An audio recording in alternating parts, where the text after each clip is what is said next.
Freezing rain pounds the asphalt. It doesn't fall, but strikes in small, sharp flakes of ice that mix with the water and lash at her shoulders, face, and arms. Nayla walks down a dark street in the part of town where large, secluded houses stand. She's shivering. Her thin jacket, soaked through an hour ago, no longer offers any warmth, only growing heavier with the water. The wind cuts right through her. She huddles, raising her shoulders, trying to hide her neck, but it's of little use. The cold seeps under her clothes, making her teeth chatter. She walks without a clear goal. She was evicted from her dorm room today. All her things are in an old backpack on her back. She just needs to wait out the night and figure something out in the morning. But the night drags on endlessly, and her strength is waning. This street is especially dark and quiet. High fences, blind gates, and the occasional street lamp, their light blurred by the streams of water running down the glass. She's already thinking about going down into the underpass when her gaze catches a glimpse of a car in the darkness. It's parked a little to the side, under a spreading old tree that partially protects it from the pouring rain. The car is large, dark, with a glossy sheen from its wet body. It looks expensive and reliable. Nayla slows her pace.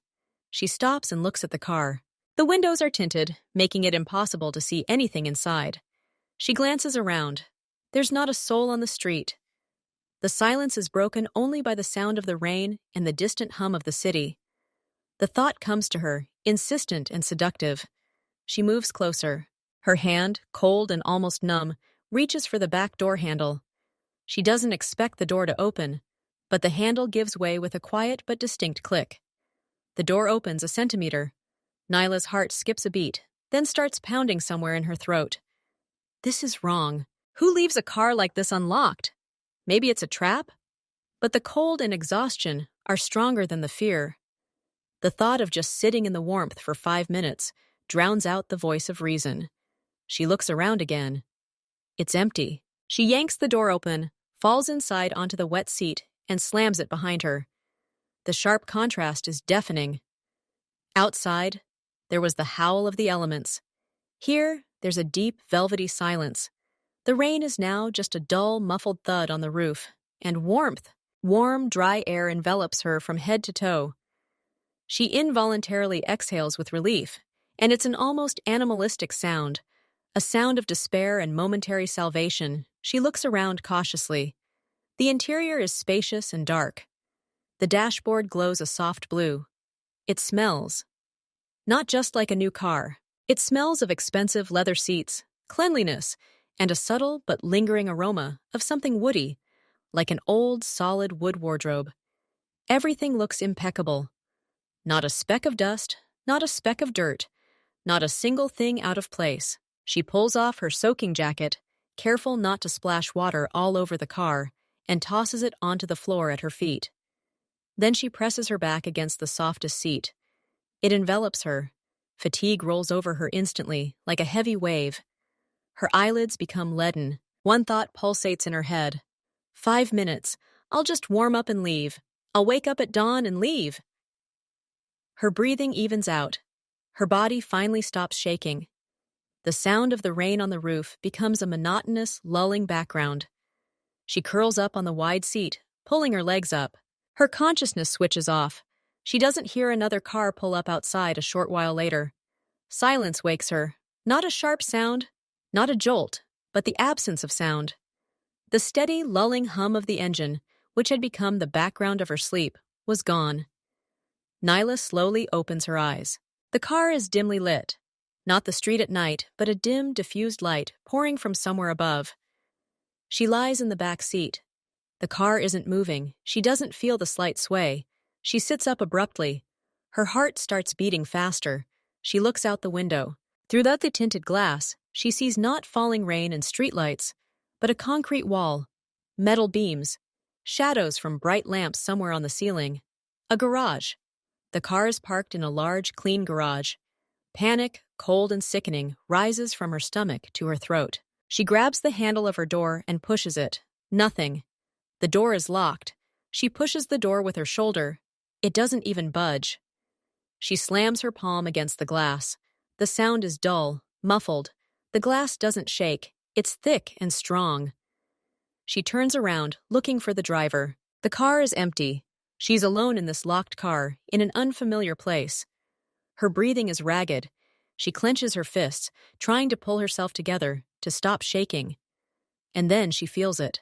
On her right hand, on the ring finger, something hard, cold, and completely alien is pressing. She freezes. Slowly, very slowly, she unclenches her fist and raises her hand in front of her face. In the dim garage light filtering into the car, a ring gleams on her finger. It's wide, massive, made of warm-looking yellow gold. At its center, barely protruding from the smooth surface, lies a large, perfectly cut diamond. It doesn't catch the eye with a garish sparkle, but coolly and powerfully catches the light, casting it in a single, sharp, clear flash. The ring sits tightly on her finger, as if its size were perfectly matched to her own. She holds her breath. She stares at the ring, uncomprehending. Then she grabs it with the fingers of her other hand. She tries to turn it. The ring doesn't move. She tugs at it, trying to pull it off her finger. The metal digs into her skin, pressing painfully on her knuckle. It doesn't budge even a millimeter. At that moment, a click is heard from outside, the sound of the driver's door lock being released. The door opens. The bright light from the garage floods in. A man climbs into the driver's seat. He doesn't look at Naila or turn his head. He simply starts the car. Another door opens behind him, and another man gets in. The car smoothly reverses, turns around, and drives out of the garage through the automatic gates. Bright daylight, dim and wintry, floods the car's interior. Naila presses her face against the cold glass. The car isn't driving on a city street. It's moving along a long, straight alley, paved with dark, almost black stone. On either side of the alley are impeccably trimmed hedges, now dusted with snow. Beyond them stretch endless manicured fields, also white. A forest can be seen in the distance. There are no houses, no other cars, no people. This is private land, and its sheer scale is daunting. The alley turns gently, and then Naila sees the house. It looms before them, low, squat, sprawling, made of concrete, glass, and dark matte metal. It has flat roofs, clean, sharp lines, and huge floor-to-ceiling panoramic windows. It doesn't look cozy or welcoming. It looks austere, powerful, and uninviting. It resembles not a home, but a fortified villa, a bunker. Everything around it is open, empty space, with only a few solitary, neatly trimmed trees growing here and there. This space creates a sense of isolation and control. The car silently pulls up to the main entrance, a massive dark metal door set into the wall. It stops. The driver gets out and opens the door for Naila. He doesn't look at her, his face impassive. The second man opens the door of the house and gestures inside. Naila steps out. The frosty air stings her skin. She steps over the threshold. Inside, silence reigns. And space. A high atrium with a 2-story ceiling. The walls are polished concrete and dark wood. There is minimal furniture, no decorations, paintings, or personal belongings. Everything is perfectly clean, empty, and impersonal. The light pours from above, cool and diffused. The air smells of wood, stone, and a faint scent of cleanliness. The door behind her closes with a dull thud. The man who opened it, with a light but firm touch on her elbow, directs her forward, toward a wide, dark wooden staircase. She's led to the second floor. The hallway is the same. Concrete, wood, minimalism. The man opens one of the few doors and steps aside, letting her pass. He doesn't say a word. Naila enters the room. The door immediately closes behind her. She hears the quiet but distinct click of the lock. This is the bedroom, a huge, almost empty room. The floor is dark, matte oak. One wall is a solid window, currently covered with thick gray curtains, letting in a glimmer of light. In the center of the room, on a low platform, lies a wide bed, made with simple but expensive-looking linens. There are a couple of low nightstands and recessed ceiling lights. Nothing superfluous. The colors are gray, beige, and black. Impersonal, cold luxury. The weakness from the shock she'd experienced made her legs buckle. Naila sat on the edge of the bed. She buried her head in her hands, trying to gather her thoughts.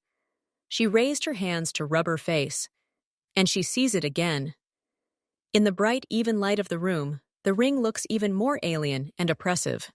Heavy gold, a large, perfectly cut diamond, set in its frame like a stone embedded in a throne. It gleams coldly, reflecting the ceiling light. It is not jewelry. It is a mark, a label, proof that something was done to her while she slept, something was changed without her knowledge. She jumps up and runs into the bathroom, slamming the door behind her. She runs to the large mirror above the sink. It reflects her frightened face, with its disheveled hair and huge eyes, her old wrinkled t-shirt, and on this hand, in this picture of helplessness, is this ring, which looks as if it belongs there, as if it has always been a part of her. The contrast is unbearable. She grabs the ring. She digs her nails into the gap between the metal and her skin, pulling with all her might. It hurts. Her skin immediately turns red and chafes, but the ring doesn't budge. She turns on the water, ice cold first. She sticks her finger under the stream, hoping the cold will make her finger clench. Then she turns the water to near boiling, hoping the skin will steam and become slippery. The metal heats up, becomes almost painfully hot, but its grip doesn't weaken one iota. She frantically opens every drawer in the cabinet under the sink.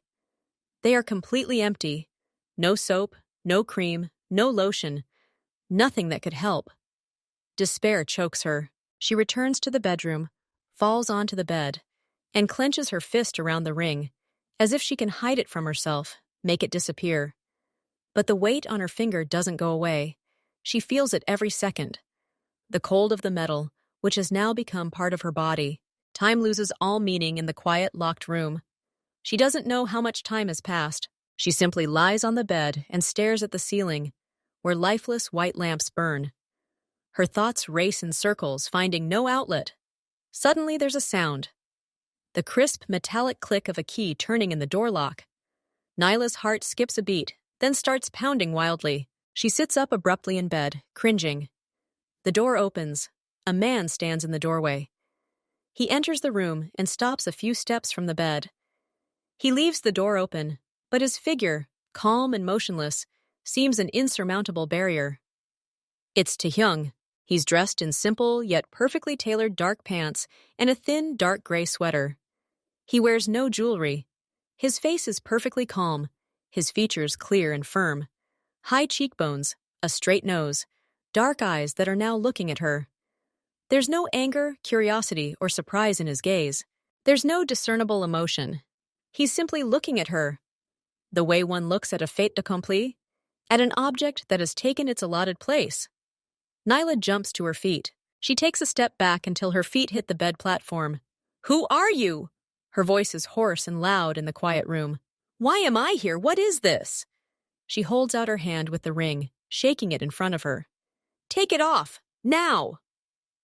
Taehyung slowly moves his gaze to her hand. His eyes rest on the ring. Something flickers in them, not a smile, but rather a hint of satisfaction.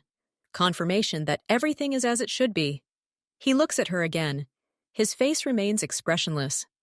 Taehyung doesn't rush to answer. He studies her, his gaze sliding over her frightened face, her tangled hair, her rumpled clothes. There's no mockery or malice in his eyes. There's only calm, almost cold acceptance. "It means you're here now," he says finally. His voice is even, low, without emotional hesitation. "And it means you're under my protection." "Under your protection?" Nyla snorts, and the sound is hysterical. "You kidnapped me. I fell asleep in your car and woke up here, in this bunker, with this." She shakes her hand in front of his face again. "Take it off." "No," he answers simply. One short, hard syllable. It sounds like a sentence. Nyla freezes, not believing her ears. She expected excuses, lies, threats, but not this icy, undeniable denial. "What do you mean, no?" she whispers. "This ring will stay on you," Taehyung says. He pauses briefly, as if choosing his words, but there's no hesitation in his tone. "You're my wife now. It's best for you. It's decided for me." The words fall into the silence of the room like stones. My wife. They are so absurd, so monstrous in this situation, that Nyla's brain refuses to process them. She shakes her head. "You're crazy," she says quietly, almost soundlessly. "You don't know me. I don't know you. This is impossible." "For me, it's not only possible, it's logical," he continues in the same calm tone, as if discussing the weather. "You were where you were supposed to be. I found you. Now you're here. It's simple. It's not up for discussion." Her world, already crumbling at the seams since she woke up in the garage, is now completely shattered. The ground beneath her feet is slipping away. She's a wife. The wife of a stranger who took her to his fortified home and put a ring on her finger while she slept. There's no logic to this except his own, and that's what scares her most. He's not angry, he's not shouting. He's simply stating a fact that, in his opinion, can't be disputed. Shock and incomprehension give birth to anger. White, furious, saving anger. "You can't do this!" she screams, her voice ringing, breaking into falsetto. She takes a step forward, clenching her fists, her fear forgotten. "You have no right. This is kidnapping. Do you understand? Kidnapping. I have rights! I'm a free person!"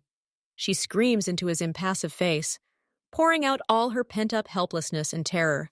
"I'll call for help. I'll break this window. They'll look for me." "No one's looking for you," he says, and his words cut like a blade. He doesn't raise his voice. He simply lets her scream, standing still and listening. His silence is the most powerful wall. "Let me go! Now!" She's almost sobbing with rage. "Take off this ring and let me go. I won't tell anyone anything. I'll just leave." He doesn't answer. He looks at her, and there's a strange, detached patience in his gaze, as if he's observing a storm that can't touch him. He waits for her to run out of steam. He lets her scream, knowing that resistance is futile now and must find a way out. He simply waits. Her screams fade to broken sobs. Her strength drains. The anger burns out as quickly as it flared, leaving behind emptiness and a chilling awareness of reality. He listened and said nothing, because her words mean nothing to him. Her rights within these walls are just sounds. Taehyung stares at her for a few more seconds as she lowers her head, breathing heavily, trying to compose herself. Then, without another word, he turns and leaves the room. The door closes. There's that click, clear, metallic, final. Nyla stands in the middle of the room, no longer able to contain her trembling. She's alone.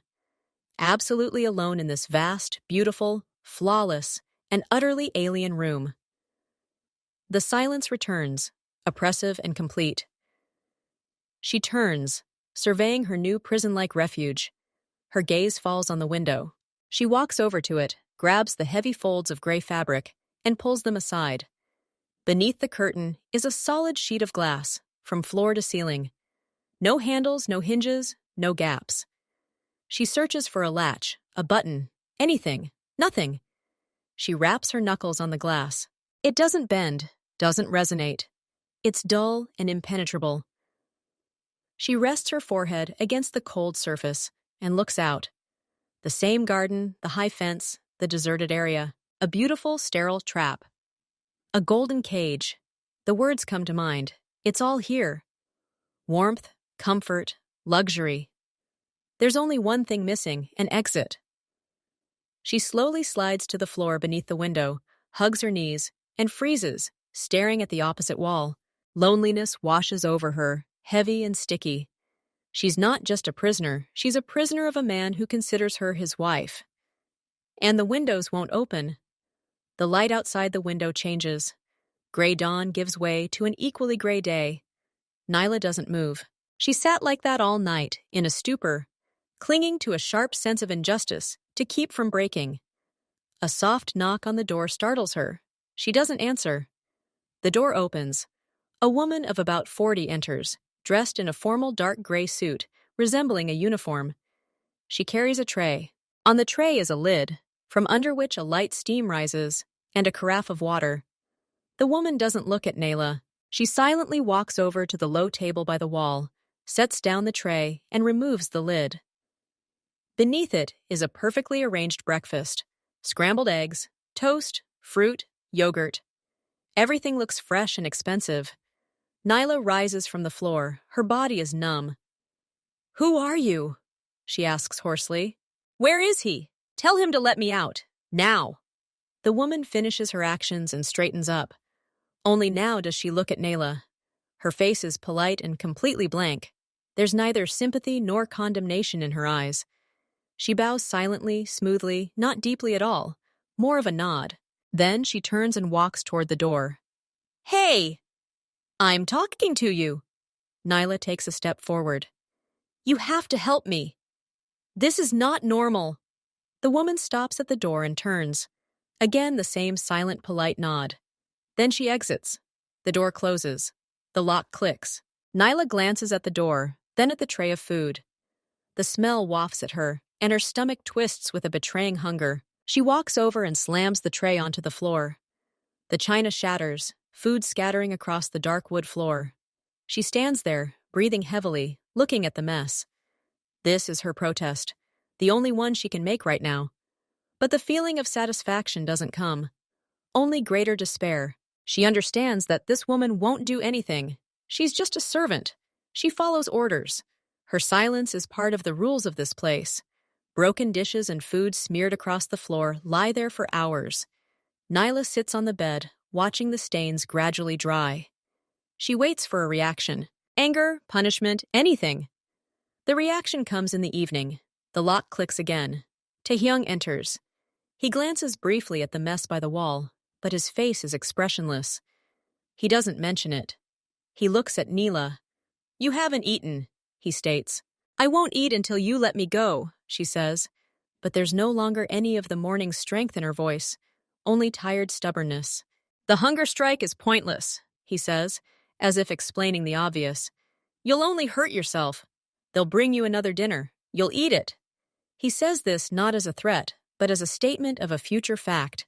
He is confident. "Now listen," he continues, and a note of businesslike manner appears in his tone. "The rules of this house are simple. You are free to move about the house, at any time. The library, the winter garden inside, the other rooms. No one will disturb you." Nyla looks at him in disbelief.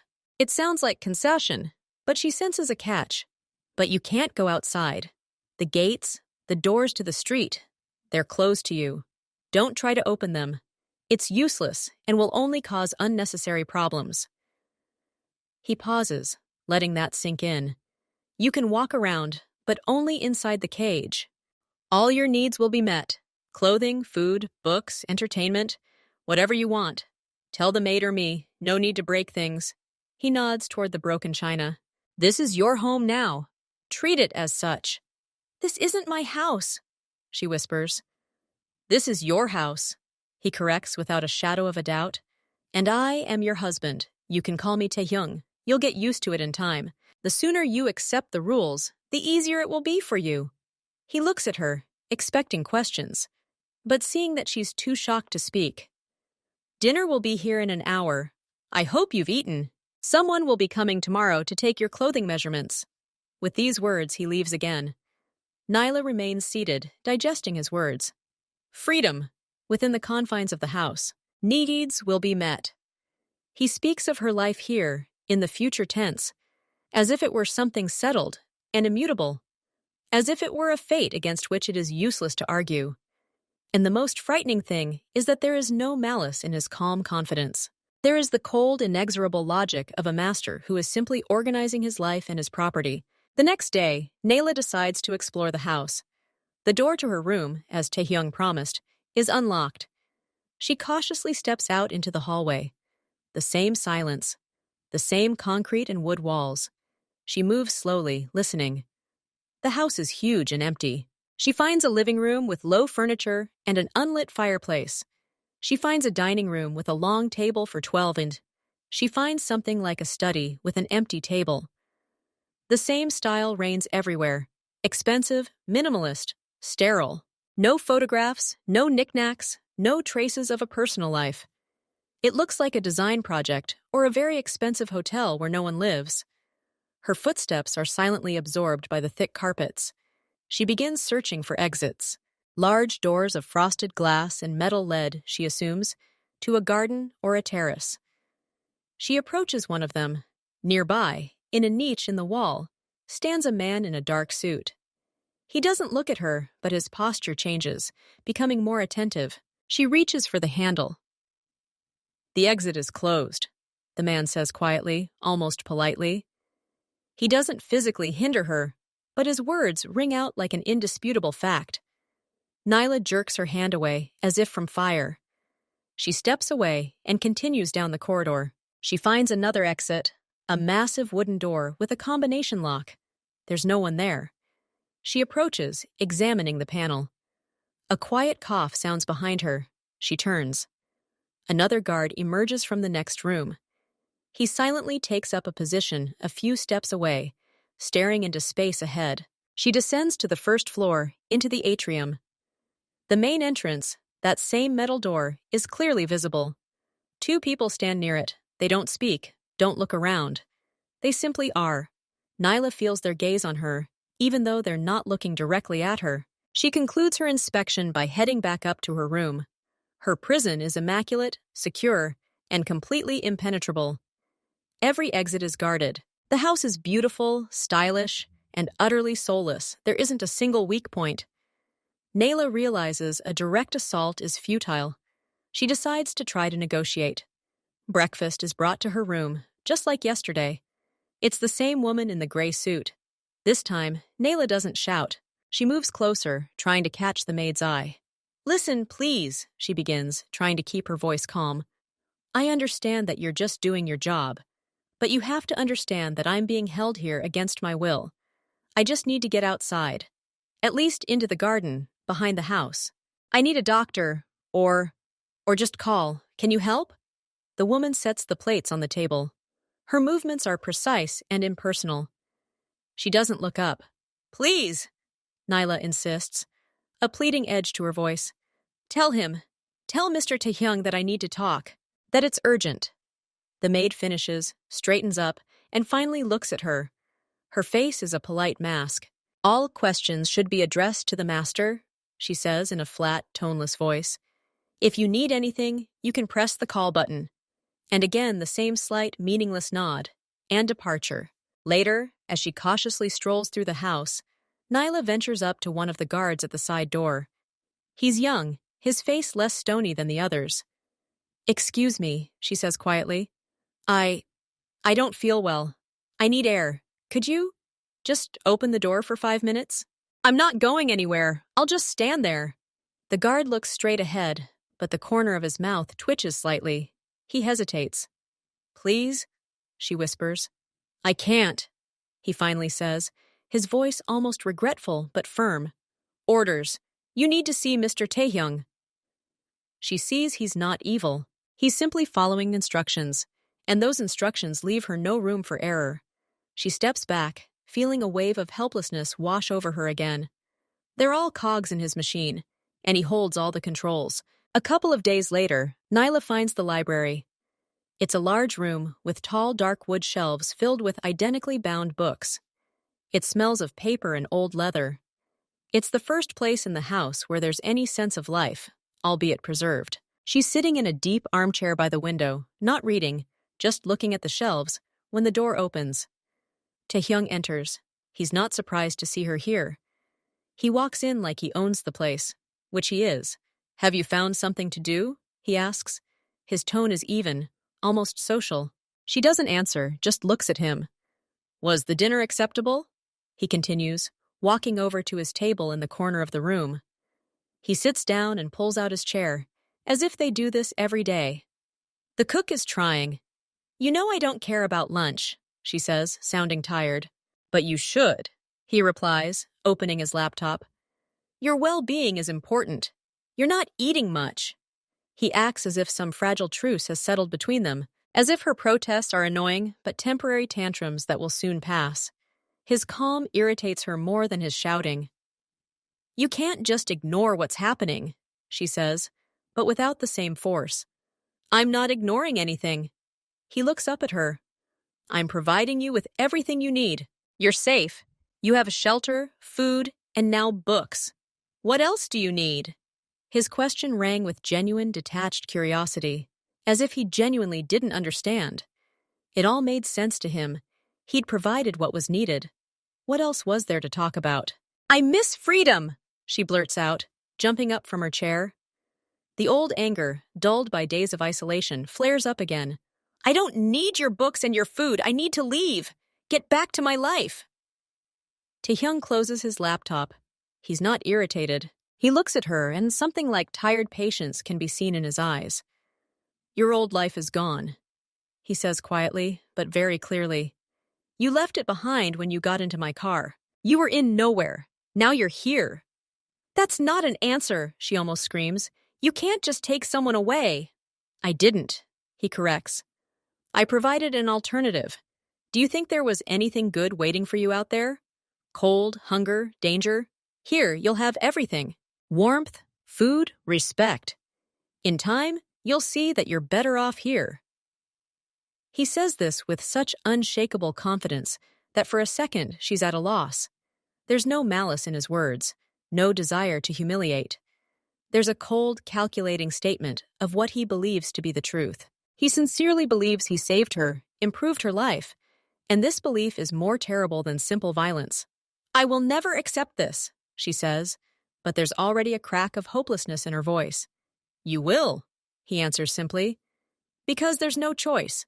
And because when you calm me down, you'll realize I'm right." He opens his laptop again, signaling the end of the conversation. She stands in the middle of the library, clenching her fists, aware that all her words are shattered by the wall of his calm, unwavering confidence. He doesn't argue. He simply states the future. The next morning, the same maid comes to her room, but this time she brings not a tray, but a stack of neatly folded clothes, soft trousers, a warm sweater, comfortable boots. "The master has ordered you to take a walk in the winter garden," the woman says. And it's the first time she's uttered more than one sentence. Nyla refuses to change, but the thought of seeing something beyond these walls is too tempting. She dresses. The maid leads her down a new, unfamiliar corridor on the first floor and opens the door. She finds herself in a winter garden. It's a huge glass-enclosed space with a high, domed ceiling. It's warm and humid. Palm trees grow, orchids bloom, and a small fountain babbles. It's beautiful and artistic. But most importantly, there's sun. Real sunlight, albeit filtered by the glass, falls on her face and hands. She pauses at the threshold, breathing in the moist, oxygen-rich air. It smells of earth and greenery, not at all like the sterile air inside the house. A security guard follows her into the garden and takes up position by the door. But he doesn't watch her closely, looking away. Nayla takes a few cautious steps. She approaches a small stone bench and sits down. A sunbeam warms her cheek. She closes her eyes. This simple sensation, the warmth of the sun on her skin after days in artificial light, affects her more powerfully than she cares to admit. Something tightens in her chest. Not pain, but something else. Weakness? Relief? She feels the tension in her shoulders ease, just a tiny bit, a microscopic amount. She hates herself for this reaction, but she can't control it. Her body, exhausted by stress, responds to this simple physiological grace. She sits there for a long time, until the sun shifts and the sunbeam leaves her face. Only then does she open her eyes and realize she's been here, in silence, for almost an hour. And it was the most peaceful hour she's had since her abduction. That evening, she finds herself back in the library. This time, it's not just a random place, but a place she's been before, where her chair is. She picks up the first book she comes across from the shelf, an old novel in Russian, well-bound. She doesn't want to read, but she needs something to occupy her thoughts, lest she go crazy. She sits down in her chair by the window. It's already dark outside, only the reflections of the room visible in the gloom. She opens the book and begins to read. At first mechanically, then the words begin to form meaning, distracting her from her own situation. After a while, the door opens. Taehyung enters. He glances at her briefly, but says nothing. He goes to his desk, sits down, turns on the lamp, and opens a folder of papers. He begins to work. The room is silent, broken only by the rustle of pages, the scratch of his pen on paper, and the quiet hum of his laptop. It's not the hostile silence of a prison. It's the silence of concentration. She watches him out of the corner of her eye. He's completely immersed in his work, his face focused, his brows slightly furrowed. He ignores her. And gradually, without meaning to, Nyla begins to relax. Her breathing evens out. The hostility she felt toward him seems a little contrived, too loud, in this quiet, neutral setting. Here and now, there are no threats. There are just two people in a quiet room, each busy with their own task. A book in her hands, work in front of him. She finds herself thinking that this silence is almost comfortable. There is no pressure, no expectation, no shouting. There is simply space and time. She jerks away from her book, shaken by the thought. It's a trap. It's part of his plan, to lull her into complacency, to make captivity habitual. She stands, puts the book back on the shelf, and, without looking at him, quickly leaves the library. But even beyond the door, in the chilly hallway, she can't shake the strange, deceptive peace she just experienced. And that frightens her more than any direct threat. The maid arrives with an unusual message. The master is expecting her for dinner in the dining room. Nyla initially refuses, but the woman simply stands and waits, neither insisting nor leaving. The silent pressure works. What will she do? Sit in the room and stare at the wall? She follows the maid. The dining room seems even more vast and empty, with only two people in it. A long table is set for two at one end. Taehyung is already seated at the head. He watches her approach hesitantly. "Sit down," he says without standing. His tone is not commanding, but rather stating. She sits down across from him. Between them are several meters of polished wood and gleaming cutlery. The silence is oppressive. The only sound in the room is the soft rustle of her napkin as she unfolds it in her lap. The maid brings in the first courses. A plate of salad is placed before Nyla. She looks at the greens without touching them. Then the main course arrives.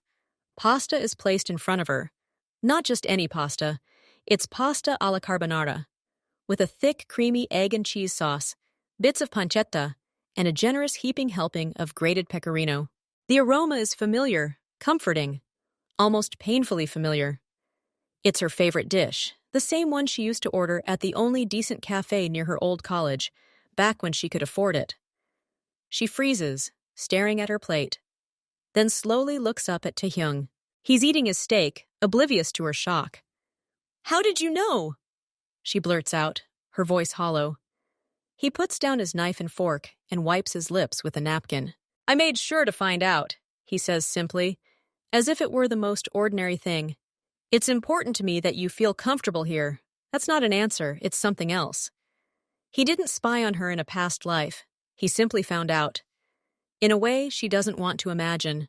This simple plate of pasta becomes the most frightening moment of all her days of captivity. He has penetrated not only her home, but her habits, her tastes. He knows her, but she doesn't know him. This violates the last boundaries. She can't eat. She sits under the table, her hands clenched into fists, watching his knife smoothly cut through the meat, watching him drink the wine. The silence at the table becomes thick, drawn out, filled with unspoken horror on her part and absolute calm on his. Later, when she's almost run away from that dinner, locked in her room, trying to catch her breath, he finds her. He doesn't knock. He simply opens the door, as he has every right to do, and finds her standing by the window. She turns around. The fear is replaced by something more acute, a need to understand. "Why?" she asks, her voice weary with incomprehension. "Just, why all this? You could have just thrown me out of the car, or taken me to the police, or anywhere. Why this?" Taehyung stands in the doorway, his hands in his pockets. He looks at her, and there's neither malice nor embarrassment in his eyes. "You were exactly where you were supposed to be," he says, shrugging slightly, as if the answer is right there. "I saw it. It was all right. It was meant to be." "What was supposed to happen?" she insists. "What did you saw?" He is silent for a couple of seconds, his gaze sliding over her face, her figure, lingering on the ring on her hand. "I saw that the time had come, and you were in the right place. There are no more explanations. They are not needed. For him, this is a complete answer. It's the logic of fate, of predestination, which he accepts as a given. She tries to find some connection with reality, with cause and effect, in his words. But she runs into the impenetrable wall of his certainty. He didn't kidnap her. He found her at the right moment. And that's all. The next morning, Nyla notices that the door to the room next to the bedroom, which she thought was a storage room, is ajar. She cautiously peers inside. This is a walk-in closet, large, well-lit, with rows of light wood cabinets. And these cabinets aren't empty. She enters slowly.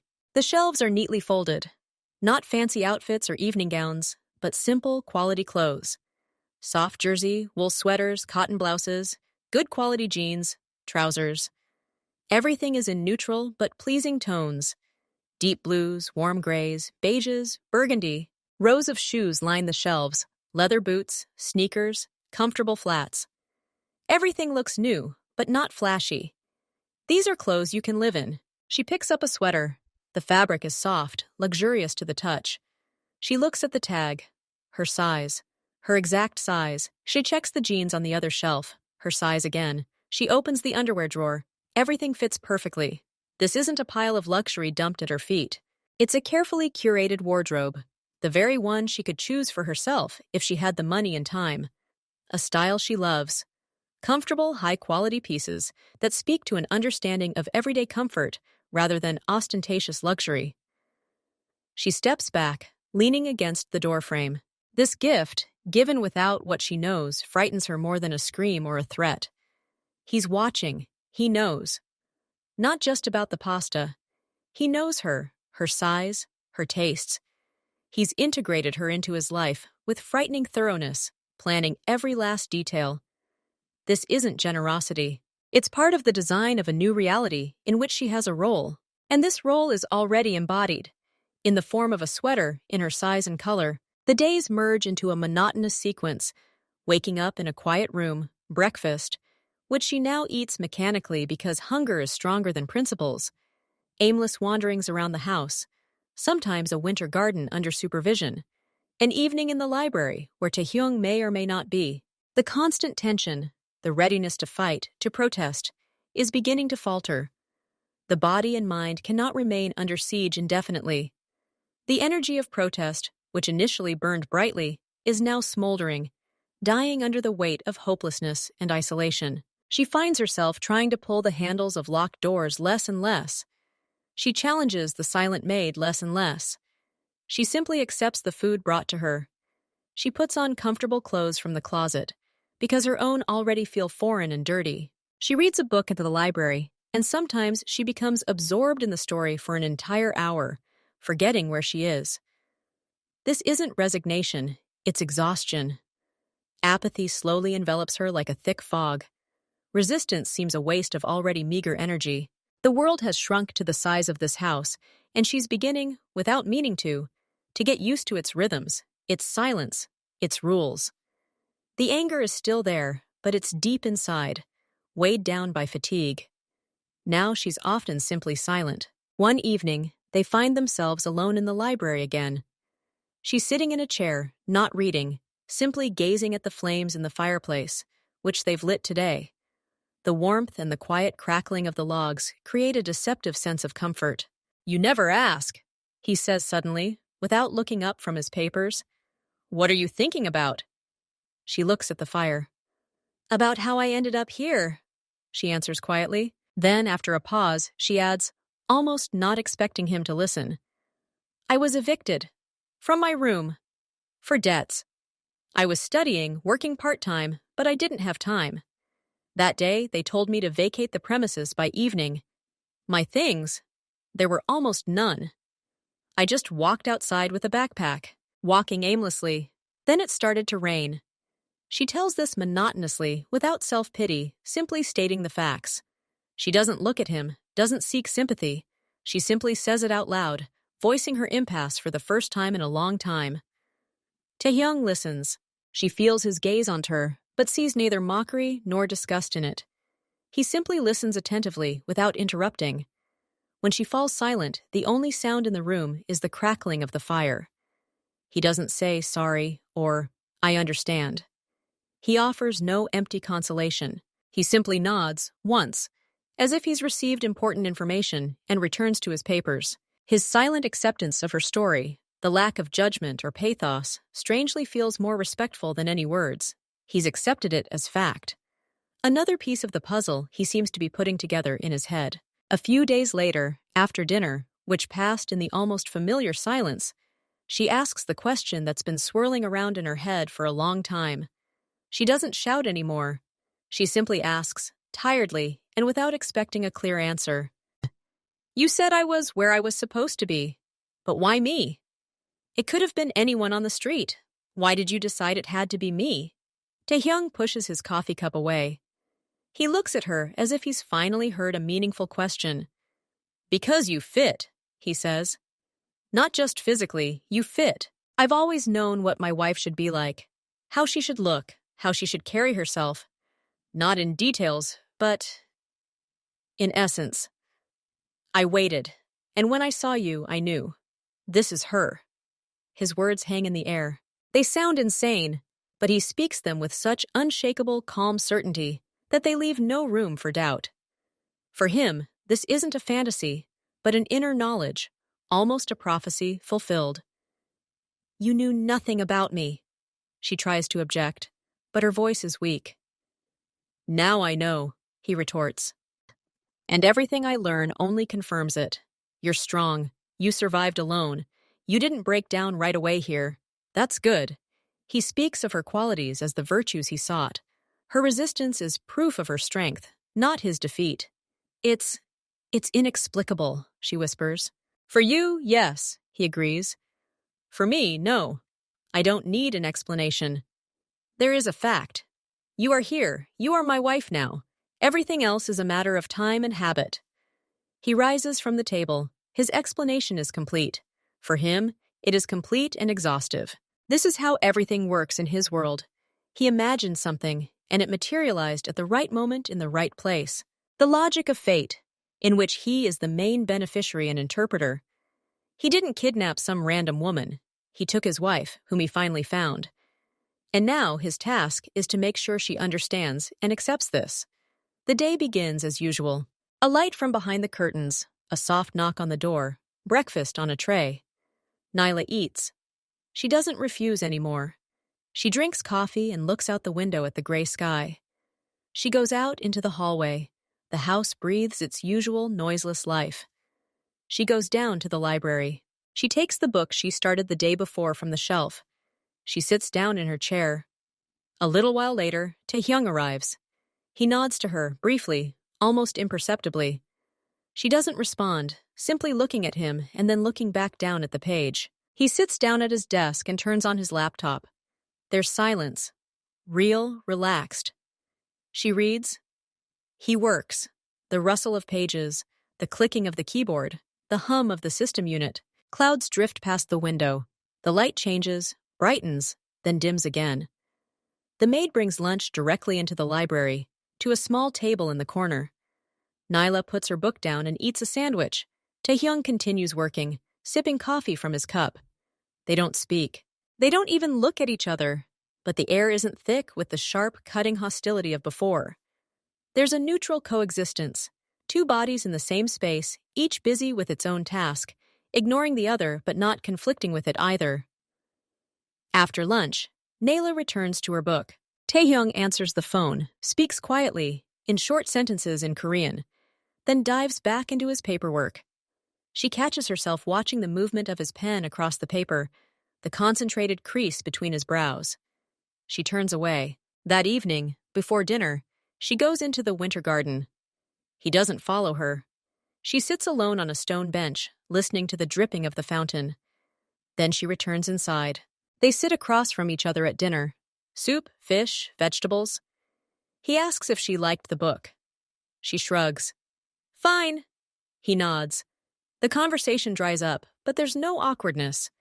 There's a silent agreement not to touch on painful topics, not to disturb this fragile, strange peace. She goes up to her room. The door is unlocked. She knows this, but she doesn't check. She simply goes to bed. A whole day has passed. No screams, no demands, No attempts to escape. Just a day. As if that's how it should be. The next day, the atmosphere changes. A slight tension permeates the house. The guards at the gate are more attentive. Taehyung didn't show up at the library that morning. He was somewhere in another wing, receiving someone. By midday, a stranger appears in the house. Nyla hears a loud, confident male voice coming from the hallway. Laughter, too loud for these walls. She sits in the living room, trying to read, but the voice is distracting. Soon, two people appear in the doorway, Taehyung and another man. The stranger is large, expensively but garishly dressed, with a massive gold watch on his wrist. His face is broad and self-assured. He says something to Taehyung in Korean, gesturing. Taehyung listens with an impassive expression. Their path leads past the living room. The stranger notices Nayla. His eyes linger on her, slowly sliding from head to toe. His gaze is appraising, insolent. He says something to Taehyung, and his tone betrays undisguised curiosity and condescension. Taehyung replies curtly, not looking at Nayla. But the stranger doesn't let up. He stops right in the doorway, grinning, and switches to broken Russian. "Oh! And what's this flower for our stern fortress?" His voice is loud, clearly wanting her to hear it. "New decoration, boss? Found it where you never lost it?" She's hot. He laughs at his own wit. Nyla freezes, feeling the blood rush to her face from humiliation and anger. She lowers her eyes to the book, trying to pretend she hasn't heard. Taehyung doesn't turn to face him. He stands sideways, his profile seemingly carved from stone. "Let's go, Chan," he says evenly.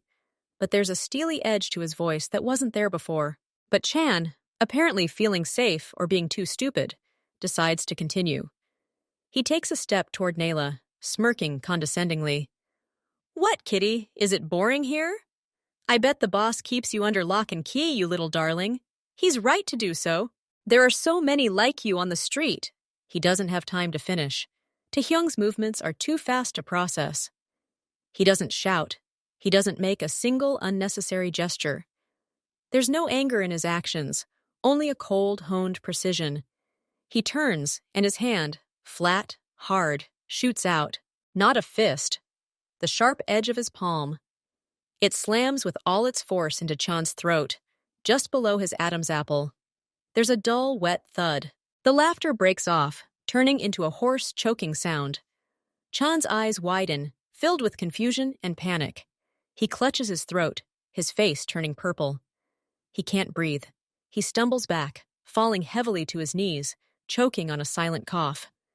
Taehyung stands above him. He doesn't bend down. He simply looks down. His face is completely calm. Only his eyes, dark and empty, burn with an icy fire. "Get up," he says quietly in Korean. Chan, choking and wheezing, tries to stand. He leans against the wall, terrible gurgling sounds escaping his throat. Tears of pain and lack of air stream down his face. Taehyung waits until Chan has more or less straightened up, still clutching his throat. Then, with the same smooth, economical movement, he grabs Chan by the back of the head and slams his face hard into the doorframe.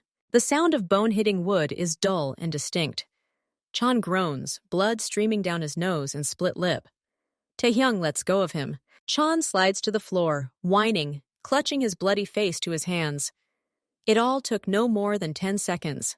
The living room is dead silent, broken only by the intermittent wheezing and whining of the man on the floor. Nyla sits, pressed into the chair, unable to move. She can't breathe. She just saw something that changed everything she had ever imagined about Taehyung. This isn't just a boss dictating the rules. This is something else. Something that can escalate to merciless, predatory violence in the blink of an eye. And he did it not out of rage, but with a cold, almost clinical efficiency. Taehyung wipes the back of his hand on his pants. He looks at Nayla. His face becomes impassive again, as if nothing had happened. But there's a new, heavy meaning in his gaze now. "He won't bother you anymore," he tells her, his Russian clear and distinct in the silence. "No one will. You are under my protection. That means your dignity is my dignity. Understood?" He doesn't wait for an answer. He turns to the two guards who appeared at the door after hearing the noise. "Take him out, and don't let him come here again." The guards silently grab Chan under the arms and drag him away, leaving a dark trail of blood on the polished floor. Taehyung looks at the trail, then back at Nayla. He slowly approaches her. She doesn't pull away, paralyzed. He stops in front of her chair, looking at her white, frightened face. "Did you see?" he asks quietly. "Now you know. You're here for a reason. You're mine. And that means you can't be touched." He turns and walks away, leaving her alone in the living room, the smell of blood and cruelty in the air, and a new chilling knowledge of the man who holds her in his power. He protected her, cruelly, mercilessly, without hesitation, protected what he considers his property, and that was 1,000 times more terrible than if he had ignored the insult. Shock paralyzed Nyla. She couldn't move. Even after the man was carried away, and the maid, stone-faced and silent, wiped the blood from the floor. The air still seemed to vibrate with the violence. She waited for him to return. She didn't know why. Maybe to see the monster he'd just revealed in him, and to ignite a new, cleansing anger within herself. But when Taehyung reappeared in the living room doorway an hour later, he looked as always. Calm, clean. He was wearing a different shirt. He sat down in the chair opposite her. The silence stretched. She looked at her hands, clasped in her lap. "Why?" she finally exhaled. Not, "Why did you do it?" but "Why?" The question was about meaning, not reason. He didn't answer right away. "He crossed the line," Taehyung said, his voice even, but without a hint of regret. "Because of a joke?" Nyla's voice wavered. She'd seen a man broken, because of a few harsh words. "Not because of a joke," he corrected. "Because of disrespect. To you, to me, you're mine." He said it like an axiom. It means you can't be touched, with words or hands. No one. Ever. He knew this and decided to test the limits. Now he knows better. He wasn't talking about defending her honor or feelings. He was talking about defending his rights, his property. His reaction wasn't emotional, but territorial. It was an animalistic, primal assertion of dominance, and there was a terrifying sincerity in it. "You could have just ordered him to shut up," she whispered. "He already heard the order," Taehyung noted coldly. "He ignored it. Words didn't work anymore. You had to show it, so everyone would understand, so you would understand." He looked at her, and there was no threat in his gaze, no desire to frighten. There was the same confidence as before, but now backed by iron and blood. "You are safe as long as you are under my protection. Remember that." After that conversation, Nyla couldn't calm down. The horror of what she'd seen mixed with a strange, unpleasant feeling. He'd protected her, monstrously, cruelly, but he'd protected her from the humiliation that man had no right to, yet he'd committed. Until that moment, Taehyung had been an abstraction in her eyes, a kidnapper, a tyrannical master of a golden cage, a faceless force that had deprived her of her freedom. But that act, that instant, predatory cruelty, it was too personal, too human in its inhumanity. It was the act not of a machine, but of a living man with a clear, albeit terrifying, system of values. She began to re-examine all their interactions. His calm, was it a form of restraint? His confidence, was it perhaps not just delusions of grandeur, but the result of a life in which he had become accustomed to relying only on himself and his own will? He didn't mock her, didn't torture her, didn't humiliate her. He provided, observed, demanded that she accept the rules. He resembled a stern, unyielding master of an ancient order who believes it is his duty to care for what belongs to him and punish those who encroach on it. This didn't make him good. It didn't justify anything. But it made him complex, contradictory, not just a fairy tale villain, but a person with his own twisted yet internally consistent logic. And this understanding was more dangerous. You can fight a villain. An incomprehensible, multifaceted person is harder to hate with a single, unified feeling. Cracks appeared in this hatred, filled with a terrible curiosity and an unwanted, treacherous recognition of his power. Taehyung watched. He saw how her gaze had changed after the incident with Chan. Some of the open, helpless fear of the first few days had disappeared. A wariness had appeared, mingled with an attempt at analysis. She now viewed him not as a natural disaster, but as a complex problem that needed to be solved. And he liked that. It was better than apathy or hysteria. It meant she was starting to see him, and not just her prison. He would come to the library and find her reading. Sometimes he felt her gaze sliding over him, studying him. He pretended not to notice. He was working, but part of his attention was always on her. He noticed that she no longer jumped when he entered the room unexpectedly.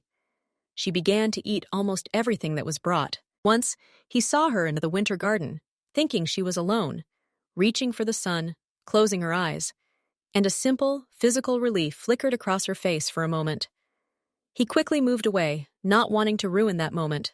In his life, built around control, power, and the constant readiness for threat, she became the new constant, the fixed point, his wife.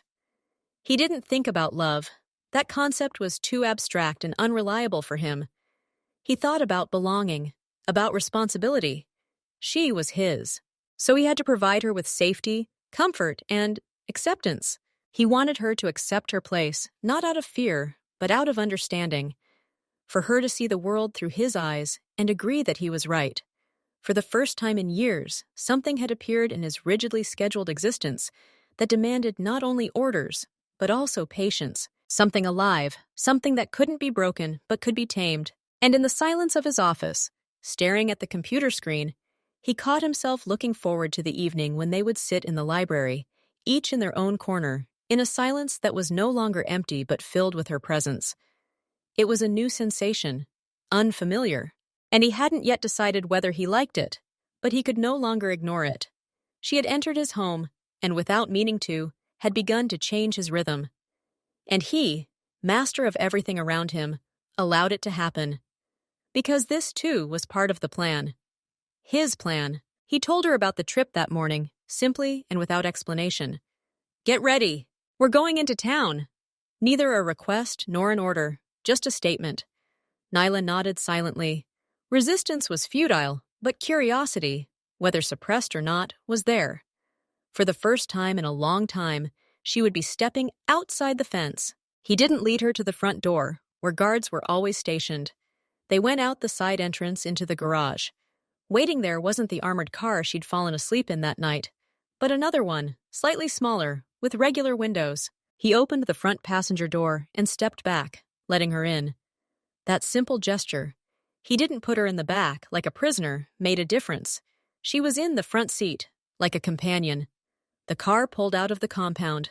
The guards at the gate saluted silently. Nayla pressed her forehead to the glass, watching the trees flash by, then the first houses on the outskirts, then the central streets. The city was both strange and familiar. She'd only seen it before from a bus window or while rushing about. Now she looked at it from the warm, quiet cabin next to the man who ruled some part of life here. He didn't speak during the drive. He simply drove confidently and calmly, navigating the wide avenues. Then he turned onto a serpentine road that led up one of the hills surrounding the city. The road wound between villas and cypress trees. Finally, he stopped at an empty viewpoint. "Get out," he said. She obeyed. A cold wind hit her face, making her shiver. But the view was breathtaking. The entire city lay at their feet, a glittering mosaic in the gray winter haze. The river like dull silver, the bridges like threads, the high-rises reaching into low clouds. It was a panorama of power, a view from above, accessible to few. He stood nearby, leaning against the railing. "Beautiful," he said, and there was no delight in his voice, but the satisfaction of a man looking at something that, to some extent, belongs to him. "Yes," she quietly agreed. She couldn't help but agree. It was beautiful and terrifying. She understood that he was showing her this for a reason. He was showing her his world from the best vantage point, a world in which she now found herself, whether she wanted it or not. She was not a prisoner on this platform, but a guest, and this thought was bitter and strange. They descended into the city, but not the part of it Nyla knew. He passed bustling shopping streets and dreary residential areas. Their path led them to a district of quiet, elegant mansions, immersed in winter gardens, past private clinics with immaculate facades and clubs with shuttered windows. He stopped at a nondescript dark brick building. There was no sign on the door. "Wait here," he said and stepped out. She watched as a man in a well-fitting coat immediately approached him. They exchanged brief nods and disappeared inside. 10 minutes later, Taehyung returned alone. His face was impassive. No bags, no sign of a meeting. It was simply done.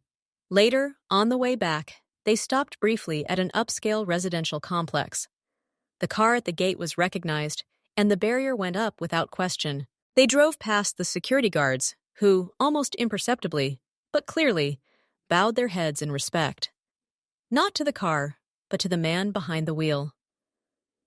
Nyla watched this silently. She saw how the owners of expensive boutiques greeted him as they stepped out the door, how the valet at a 5-star hotel froze when he saw his car. There was no obsequiousness. There was respect, mingled with caution. His authority wasn't ostentatious. It was part of the landscape, a given. Like the hills surrounding the city, it was respected, it was acknowledged, and he seemed to accept it as self-evident. She looked at his profile, at his calm hands on the steering wheel. He wasn't a bandit in the vulgar sense. He was part of this respectable, cool system. His world was one of controlled transactions, unbreakable rules, and quiet, unquestionable power. And she now lived at the very center of this world, behind the high fence of his house. A few days after the trip, he found her in the winter garden. "We'll have guests this evening," he said. "Business partners. We need dinner." She looked at him, not understanding what this had to do with her. "The chef has put together a preliminary menu. Take a look. Tell me what you think." He handed her a sheet of paper. On it was printed a list of dishes in refined Russian with French terms. Terrine, consommé, tornadoes. She took the sheet. "I don't understand anything about this," she said, feeling awkward. "You understand," he countered simply. "You understand what's tasty and what's not, what goes together. Your opinion is important to me." It wasn't an order. It was a request. Advice. For the first time, he'd asked her opinion on something that concerned his world, not about her needs, but about his affairs. He consulted her as an equal in matters of taste, even if it was just dinner. But it was a step. She read the menu slowly. Some things seemed too heavy, some tastelessly pretentious. "Soup. This truffle consommé. It'll probably be bitter. And after the duck terrine, it's fatty. Something lighter would be better. Maybe just cream of champignon soup? And porcini mushrooms instead of truffles." She spoke hesitantly, expecting him to dismiss her. But he listened intently, looking at the menu. "And the meat?" he asked. "The veal is good, but with this port sauce, maybe something simpler, with rosemary and new potatoes, nothing fancy." He nodded, took the sheet of paper from her, and made a few notes in the margins in his neat handwriting. "That makes sense," he said. "Thank you." He left, leaving her slightly stunned. She had just participated in a decision. A small one, but a decision nonetheless. He listened. He said, "Thank you." It was a new, strange feeling, to be not just an object of care, but something like an ally in a mundane matter, a common cause. Even if it was just dinner. That evening, the guests arrived. Nyla didn't come to the table. He didn't insist. She sat in her room, listening to the muffled voices from downstairs. Later, when the guests had left, she went down to the library. He was already there, taking off his jacket and unbuttoning his shirt collar. He looked tired but contented. Seeing her, he gestured for her to enter. "Dinner went well," he said. "Your soup was praised. They said I've got a talented gastronomic advisor." There was a slight, dry smile in his voice, almost a joke, an unusual intonation for him. "They hardly thought the advisor was in the bedroom upstairs," she said, and then bit her tongue. Too bold. But he didn't get angry.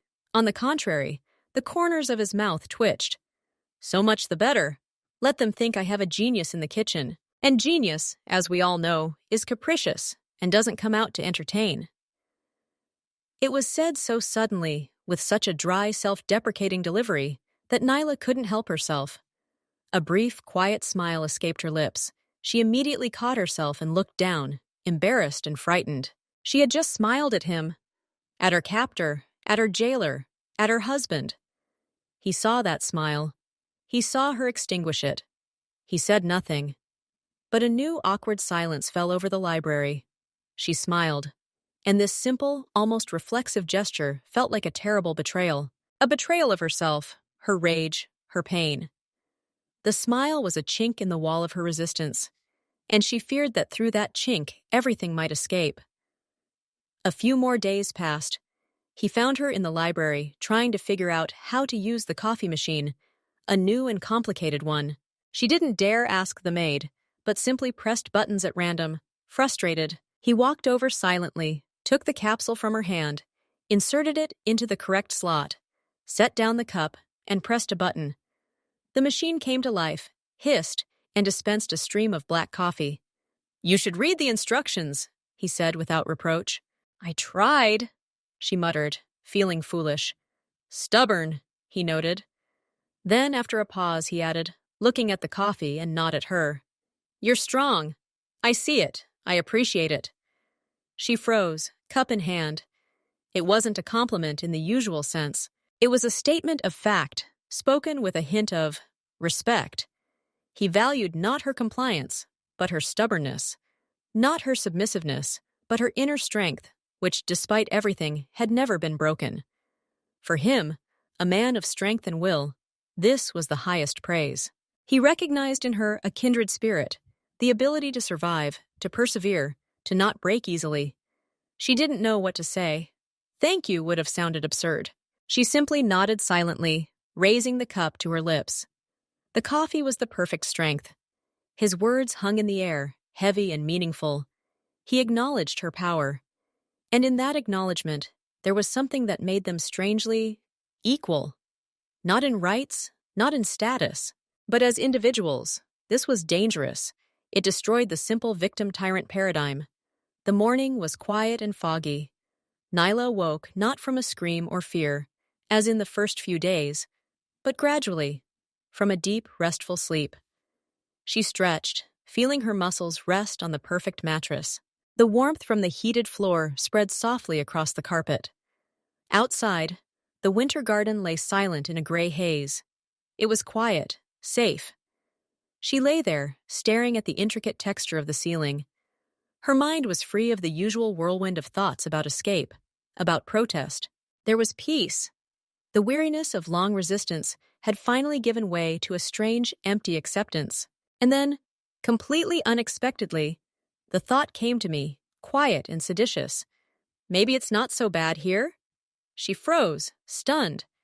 Her own mind was betraying her. Here, in this soft, warm bed, in this silence and safety, where food appeared automatically, where no one demanded rent, where there was no fear of tomorrow in that terrifying street-level sense.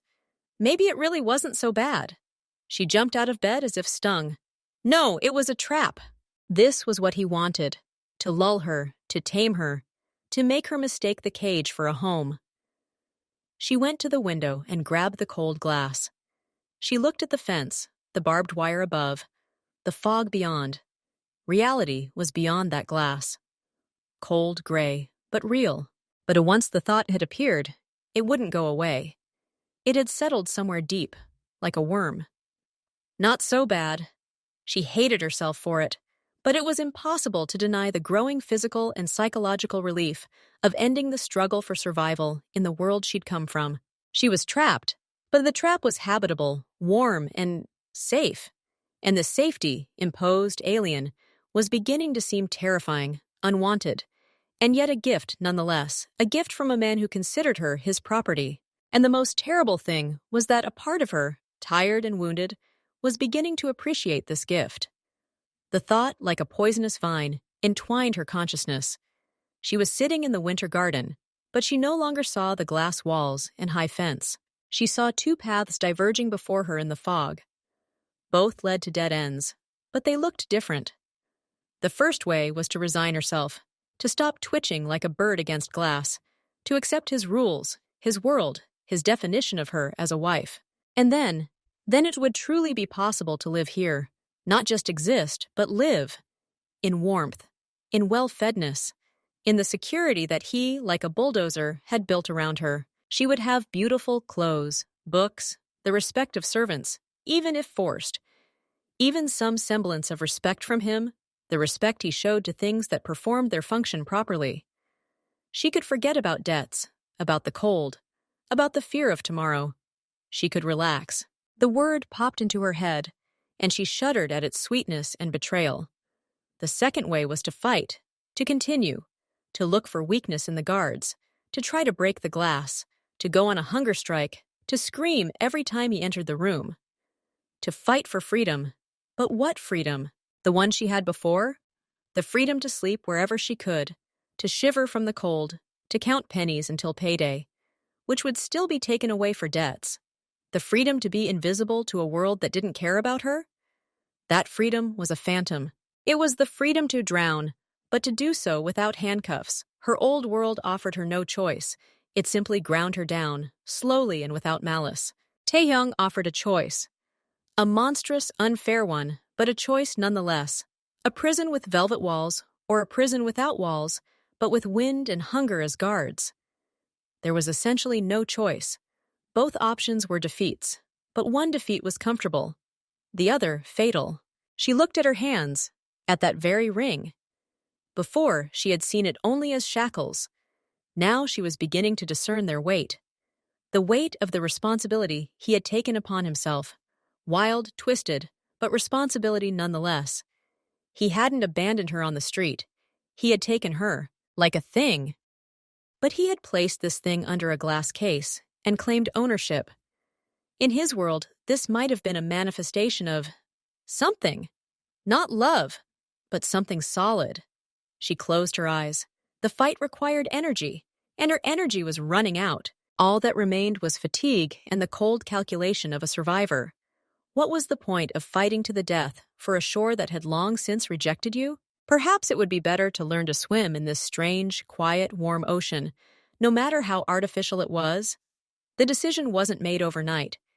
It seeped into her life like water through sand, changing its shape day by day.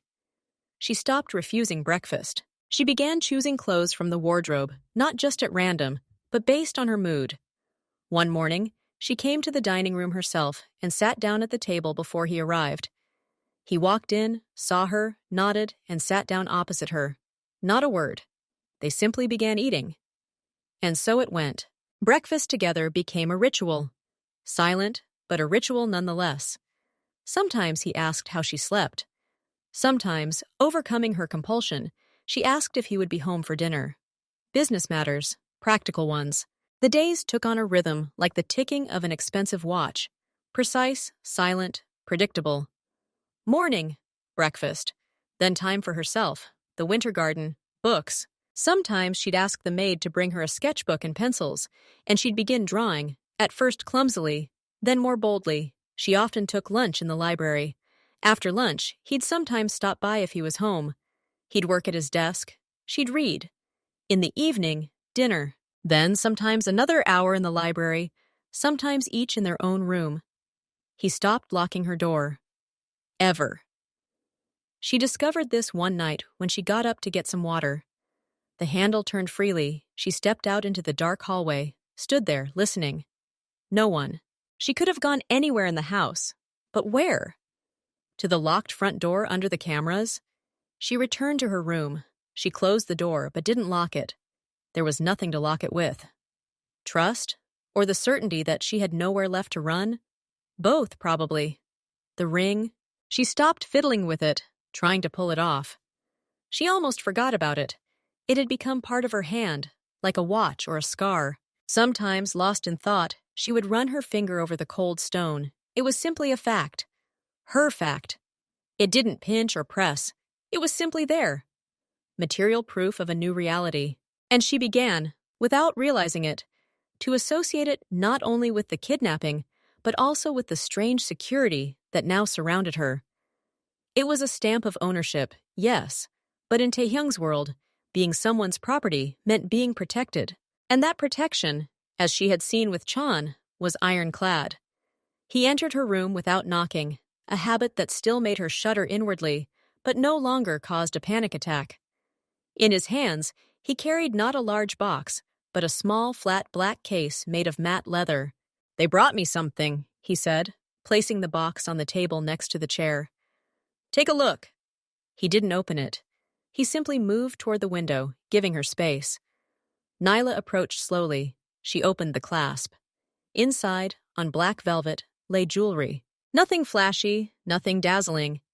A delicate platinum chain with a small teardrop pendant, stud earrings with deep blue sapphires like the night sky, a bracelet of thin links, and rings, several. One, like hers, but with an emerald. Another is thin, twisted, without a stone. The third is wide but light, with an engraving in the form of waves. She looked at them, not understanding. "It's," she began. "So that there would be something to choose from," he interrupted her, still looking out the window. "That ring! It was necessary then, so that everyone would understand. Now you can wear what you like." He wasn't talking about a gift. He was talking about a change in status. The first ring was a brand, a coveted emblem. These things are symbols of status. And he was giving her a choice. A small one, within the confines of his world, but a choice nonetheless. She reached for the drawer. Her fingers slid over the jewelry. She picked up a chain and tried it on her neck. Then she rejected it. Not right. She set the bracelet aside. Her gaze returned to the rings. The emerald one was beautiful, but too similar to the first, too declarative. Thin, twisted, it was fragile, not hers.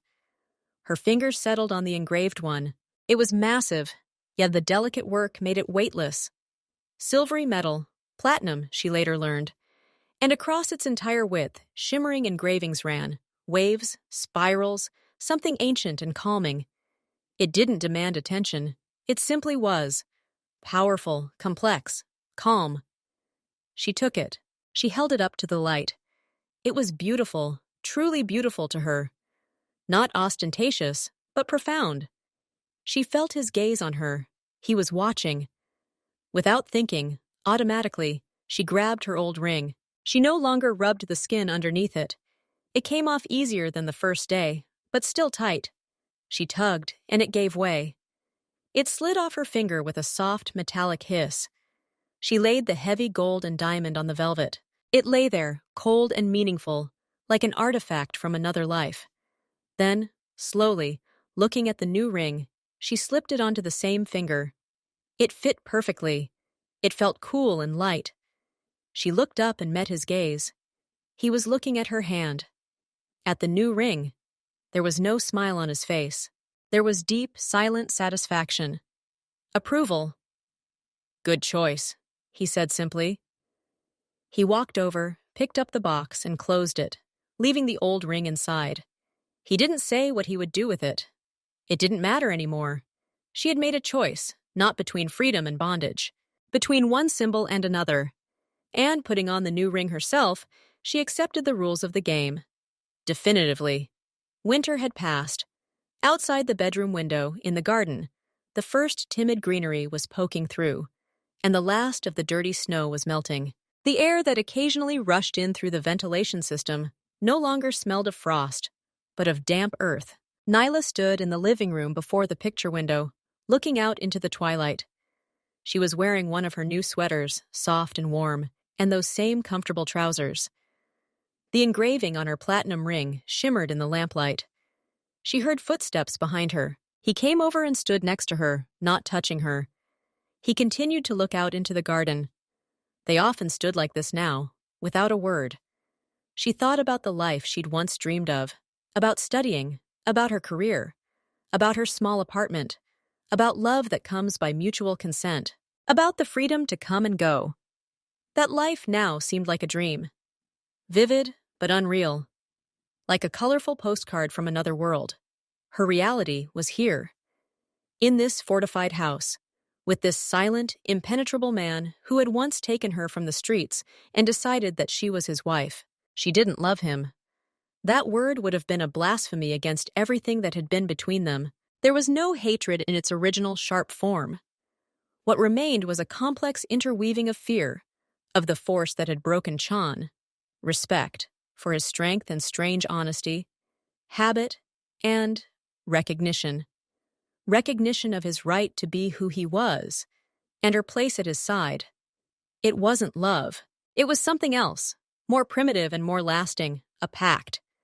A union of two solitudes, sealed not by feeling, but by circumstances and the will of one of them. She was his, and he was her guarantor of safety, her provision, her reality. He was the mountain at whose foot she now lived. One cannot love a mountain, but one can grow accustomed to its appearance, appreciate its reliability, and even find one's place in its shadow. He broke the silence without looking at her. "It'll be warm tomorrow. We can go out into the garden behind the house, if you want." Once such words would have been an order. Now they were an offer, an opportunity. Not the freedom to step outside the gate, but room to maneuver within his domain. She nodded, also not looking at him. "Yes, I want to." A slight pause. "Okay," he said. And again, silence. But it wasn't empty. It was filled with their presence. Two people who had found in each other what they were looking for, even if it had been through such monstrous means. He had found a wife who matched his expectations and who hadn't broken. She had found refuge, fortress, maybe even meaning in this new, crippled form. He turned to go. His hand almost touched her back for a second, a light, barely perceptible movement, more a test of distance than a caress. Then he was gone. Nyla remained standing by the window. In the reflection in the dark glass, she saw her figure, the outline of her face, the glint of her ring. This wasn't the life she'd dreamed of. But it was her life, real, tangible, with its walls, its rules, its quiet, uneasy safety. And she, looking into the eyes of her reflection, decided to accept it. Not with joy, not with resignation, but with the cold, sober clarity of a survivor who had finally stopped banging his head against the wall and begun to arrange the space at its foot. This was hers, and that at least no one could take away from her.